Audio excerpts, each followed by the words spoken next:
Team game changer बेटा थोड़ी लॉपिंग बोलता है कि विजय कुमार में एक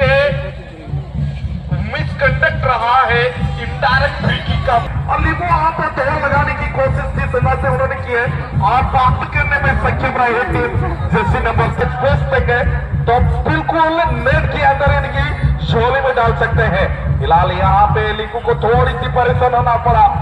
और बिल्कुल हाफ लाइन के करीब में माइनस खेलते बंक रिसिप्ट है कि ना बंका में है वहां पे मूवमेंट का मौका था 12 नंबर पे रफ्तार है साथ बॉल के टिकट पिटाएगा अच्छी रिलीज आएगा अच्छी क्रॉस आएगा तो हेड भी यहाँ पे देखने को मिलेगा रेजत जी। और निश्चित रूप से फुटबॉल को निश्चित रूप से कहीं ना कहीं फुटबॉल की दुनिया में एक बड़ा मौका बना जाता है। लगभग 70 to 80% का मौका कर्नर किक को माना गया है लेकिन इस बार कौन साथी खिलाड़ी आगे ଯାହାକି ଜର୍ସି ନମ୍ବର 89 ଏବଂ ଫୁଟବଲ ଚାଲିଯିବ ସ୍ଥାନ ମାଲିକା ବଳିଆ ମନ୍ଦିର